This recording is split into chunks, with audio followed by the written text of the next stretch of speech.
In modern computing networks, it's oftentimes necessary to grant access to resources in your domain to users or resources in other domains. And to do this, you set up logical links between domains and sometimes even between forests, and this is called a trust relationship. So a trust relationship, which we will talk about more in future modules here, kind of redefine here. You really should know what it is by now, but in case you don't, we'll do a little refresher course here. But it exists to act as a logical link between two Windows domains or sometimes between two forests. So because this link provides access to resources, we need to consider some design objectives when we design our forest and trust models. First of all, we need to document what our current forest and domain architecture is.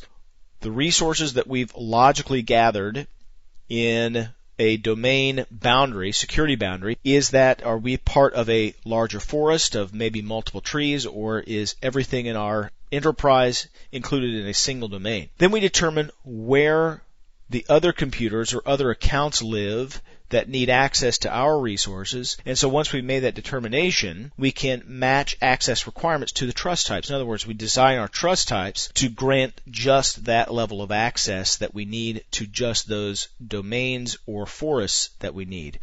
And then finally, we can restrict the trust relationships and design appropriate trust models so that our access requirements match our trust design.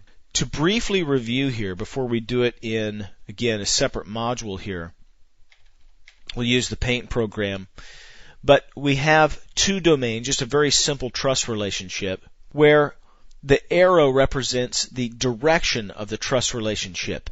And so this is the trust-ing domain.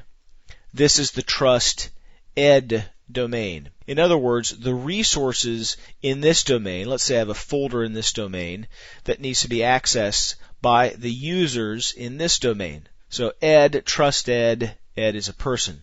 So these resources trust the accounts in this domain here, and this is the direction then of our trust relationship. Again, very simple way to represent a trust. Why would a trust be created in the first place? And as you know by now, there are some that are built in as we design our forests, but there are several reasons that trusts get created other than as we're building our Server 2003 forests. One is that you might have different departments or divisions that have created on their own forests or domains, and that's usually because decision-making in the IT department is being decentralized, so people in the accounting group can set up their own forest to do what they need to do. People in the marketing group can do the same thing with their own users and computers, and so it's generally not a good idea, but yet it can exist in the real world. Other reasons that you have to design forest and trust models is because of mergers or acquisitions. Company A has a forest, Company B has a forest, they come together, and now there needs to be an integration of users and computers and access to the resources that live in both forests. Other reasons include support for legacy applications. So you might have an environment where certain applications live on, for example, NT4 computers in an NT4 domain, and those can't be upgraded to Server 2003 because you would lose support for those applications. So there's another reason why you might need to design trusts other than the built-in trusts in Windows.